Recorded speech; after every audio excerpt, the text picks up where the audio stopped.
श्रीराम जय राम जय जय राम। नमस्कार। आज दिनांक 4 एप्रिल। आजचा विषय आहे संत कसे असतात। आपले शहाणपण बाजूला ठेवून जो संताला शरण जातो तोच खरा साधक। ज्याला सर्व सृष्टी रामरूप दिसते आणि शिष्यालाही जो रामरूप पाहतो तोच खरा गुरु। सद्गुरू कधीही मिंधेपणाने वागत नाही आणि त्याला भीतीचा लवलेशही नसतो। आपला शिष्य कोणत्या आध्यात्मिक भूमिकेवर आहे हे संतांना कळते।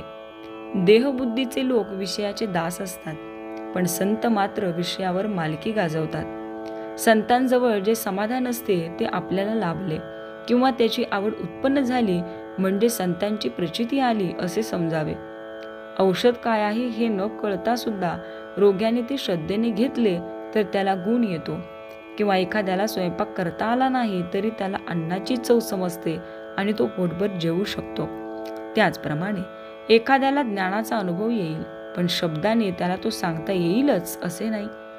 मीठ खारट आहे याचे जसे आपल्याला दुःख होत नाही, त्याचप्रमाणे जगामधल्या लढाया, हाणामाऱ्या, सज्जनांचा छळ, संकटे यांचे संतांना वाईट वाटत नाही।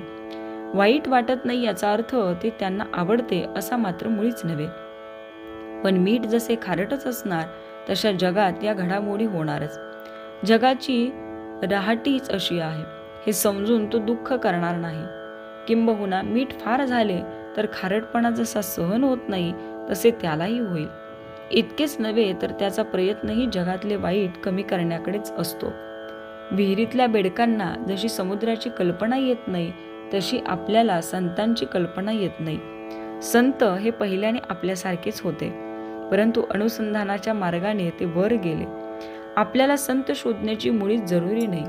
आपली इच्छा बलवत्तर असेल तर संतच आपला शोध करीत आपल्याकडे चालत येतील। आपली भावना कशी आहे इकडे संतांचे लक्ष असते।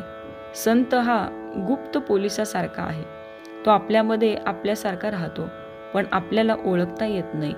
संताला स्वतःच्या शरीरात काय चालले आहे ते सर्व दिसते, म्हणून तो रोगाची काळजी करत नाही।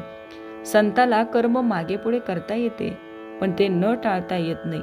ते कुणाला तरी भोगलेच पाहिजे। संत जे साधन सांगतात ते आपल्या शक्तीप्रमाणेच असते। संत जो बोध सांगतात त्याचे आपण थोडे तरी पालन करूया। तात्पर्य, संत हा जसे बोलतो तसे वागतो। आपण बोलतो चांगले आणि वागतो मात्र त्याच्या उलट। श्रीराम जय राम जय जय राम।